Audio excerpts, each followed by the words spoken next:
Have you ever wondered how your financial situation compares to the average person? How much money people really have saved, how much they earn, and how much they owe? It's easy to assume everyone else is doing better than you, but the real numbers tell a different story.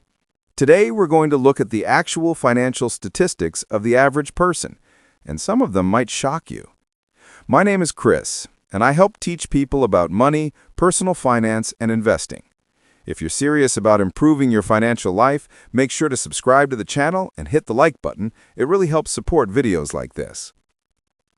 Let's start with income. According to the U.S. Bureau of Labor Statistics, the median income for full-time workers is roughly $1,100 per week, or about $57,000 per year. That's before taxes, which means that after deductions for federal, state, Social Security, and healthcare costs, the average take-home pay ends up being closer to $45,000. That breaks down to around $3,700 a month, hardly enough for most people to live comfortably given rising prices. And that's for full-time workers. When you include part-time or inconsistent employment, the number drops even lower. It's no surprise then that over 60% of Americans live paycheck to paycheck, even among those earning six figures. This tells you something important. Income alone doesn't create financial stability. Spending habits, debt, and lack of savings matter just as much. Now let's talk about retirement savings, where things start to look truly concerning. According to the Federal Reserve's most recent data, the median retirement savings across all age groups is about $87,000. But that number includes only people who actually have retirement accounts, and nearly 1 in 4 adults doesn't have one at all. For younger generations, the numbers are even smaller.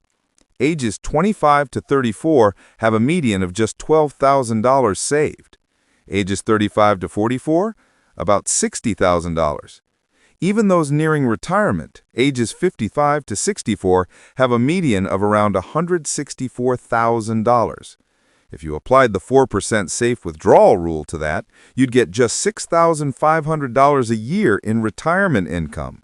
That's less than $550 a month, not even enough to cover groceries in most cities. It's no wonder that nearly half of retirees rely primarily on Social Security as their main income source. The average monthly benefit in 2025 is roughly $1,710, according to the SSA. For most, that's barely enough to survive, not to live. And that's assuming Social Security will remain fully funded, something even the government admits is uncertain past the next 2 decades. Let's move to spending. The U.S. Department of Labor reports that the average household spends about $72,000 per year. The biggest expenses? Housing takes about 33% of the budget. That's nearly $2,000 a month. Transportation is another 15%, and food around 12%. That leaves very little room for savings or investing. And the truth is, most households spend more than they earn, often covering the gap with credit cards or personal loans. The average household credit card debt is over $9,800, with an average interest rate of about 21%. To put that into perspective, that's more than double the average long-term return of the stock market. If you're carrying a balance, it's like investing in reverse. You're compounding in the wrong direction. And most of that debt doesn't even come from emergencies. It's lifestyle inflation, restaurants, new phones, streaming subscriptions, and car upgrades. Now that we've laid out the cold, hard numbers, let's be brutally honest. Most people are not financially prepared for the life they want. Income, retirement savings, and spending habits are all stacked against the average person. But here's the thing. Knowing this isn't meant to scare you. It's meant to wake you up. Financial freedom doesn't come from luck. It doesn't come from hoping the economy will treat you nicely or that Social Security will save you. It comes from taking intentional, disciplined actions every single day.